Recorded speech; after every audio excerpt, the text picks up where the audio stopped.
Stuff looks so good. All right, thank you. Yeah. $7. Doing some videos.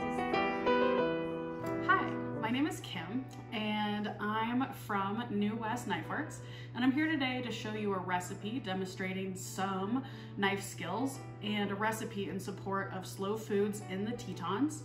They're an organization that we love to work with and love to support.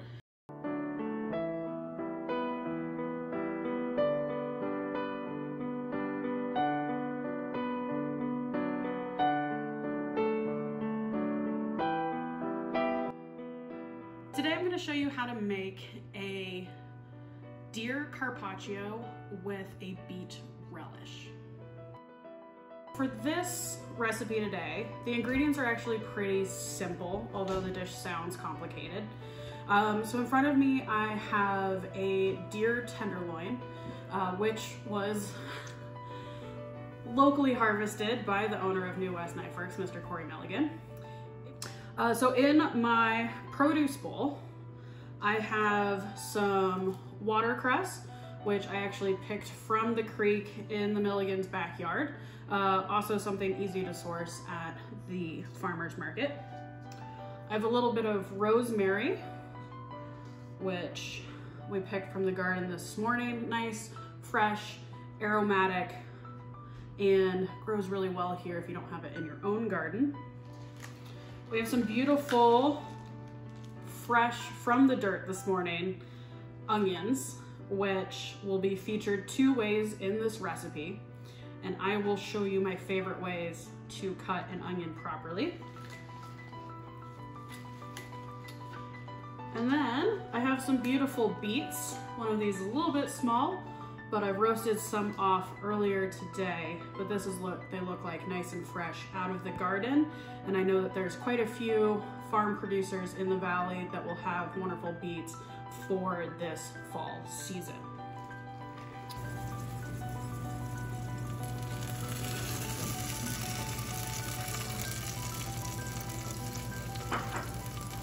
So one of the first things I want to show you is how to hold a knife properly. This is extremely important, and if you do it properly, it will help make your knife skills better. So most people hold the knife with the handle, and this is incorrect. You want to do what's called a pinch grip. So I'm gonna take my thumb and my pointer finger and hold the knife like this. So then the blade and the handle become part of my hand.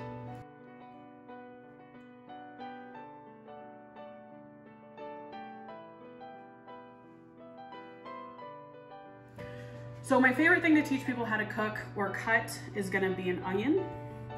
And this one is fresh from the garden, so it's gonna look a little bit different than the way it does at the grocery store. So the first thing I'm gonna do is cut off the top. So now on the onion, I'm gonna take off the outer layer. If the onion isn't as fresh, it's gonna obviously have that paper layer on there. You just peel it off. Sometimes you'll need a paring knife. So then on an onion, we have the root end, which I cut off, or excuse me, the stem end, which I cut off, and the root end. And what you're gonna wanna do is just ever so slightly cut off that root end. I didn't cut off a lot, just a little, because if you leave this root end on, then it holds the onion together. So then I'm gonna cut it in half. And you always wanna try to make a flat surface. So now I have this beautiful flat surface, and I'm gonna cut up this onion nice and fine for our relish. So the first thing I'm gonna do is come across several times.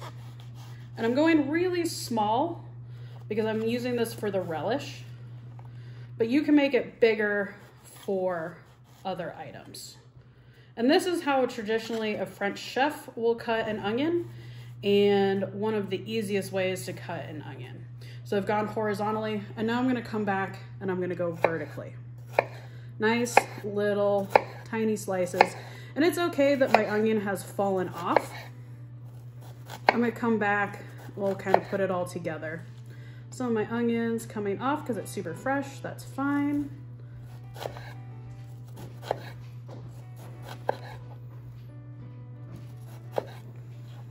So now I'm gonna come back, and my whole onion didn't fall apart, and I'm gonna kind of claw it together and sliced down vertically. And now I'm getting these nice, fine, little dices of onion. So now I've got to the end, and at the end, I can come back and cut it into small pieces, or today I would put everything aside and put it in a stock pot to make vegetable stock. So the next thing for our recipe is going to be this beautiful beet. So I had roasted this off earlier. So I just put it in a baking dish, salt, pepper, olive oil, did it covered with a little bit of tin foil, roasted in the oven at 350 degrees for about an hour until when I cut it with a knife, it easily inserts. Might take a little bit longer, might take a little bit less depending on the size of your beet.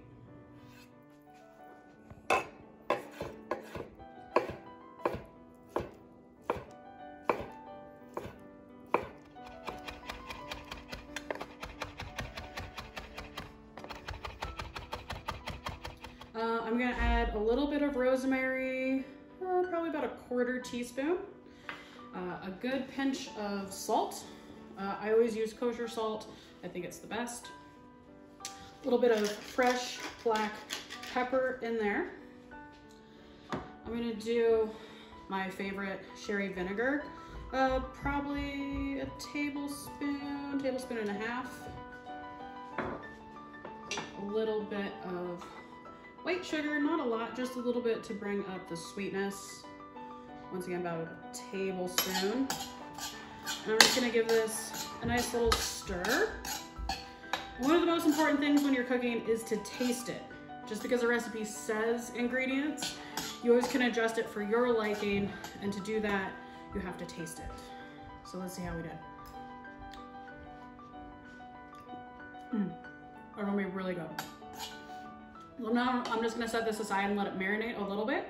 All right, so now I have my deer tenderloin. So this has been in the freezer overnight. You want it to be solid, and then I've taken it out and I've let it rest just a little bit because we want it semi-frozen, and that's gonna be the easiest way for us to have nice thin slices. So you can see nice and frozen. So once again, I'm gonna use my claw, my pinch grip, and I'm gonna slice as thin as possible.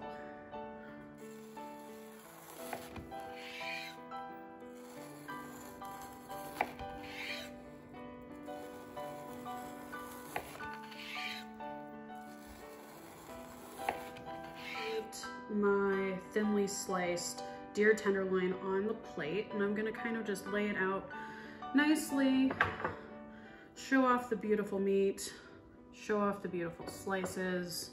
You can see how beautiful, fresh, lean it is. You kind of just want to shingle it out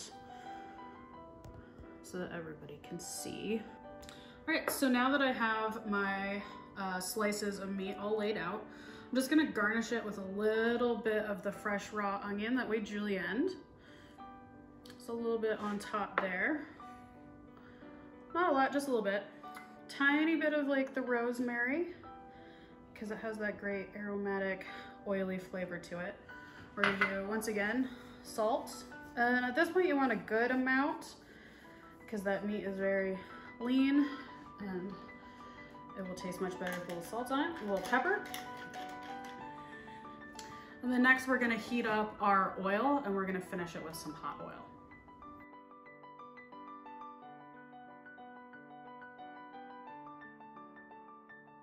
So for this recipe, I've heated up some oil, and we can see that it's smoking, which is at the temperature we want it. So it's just about before basically it burns. So it's as hot as we can get it. And then we're just going to drizzle it over the meat to cook it. Here we go.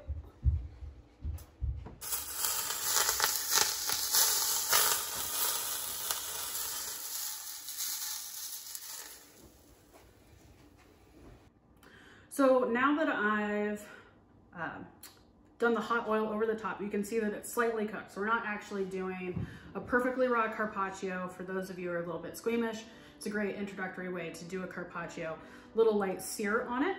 And now I'm just gonna top it with a little bit of the relish that we made. So I'm gonna do a little tiny bit down the middle. Not too much because you don't want to really like overpower the deer because it is a delicate flavor. And then I'm gonna do a little bit around the edge for garnish, bring color to the dish. And I'm just using my spoon and my fingers to kind of let it drop off the spoon gently onto the plate.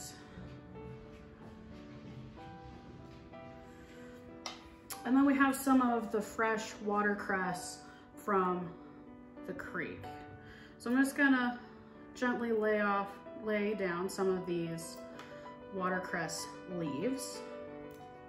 Give it some color, and traditionally carpaccio usually has like arugula or a bitter green over the top to help balance out the dish.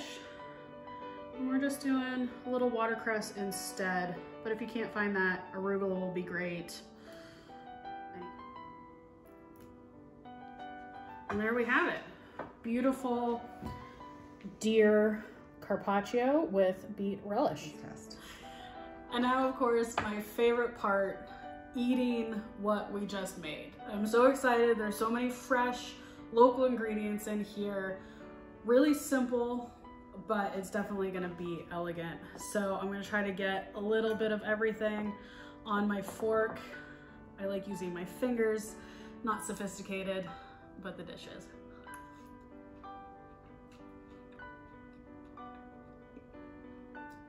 Oh, it's really good. Simple, delicate, fresh. I'm happy.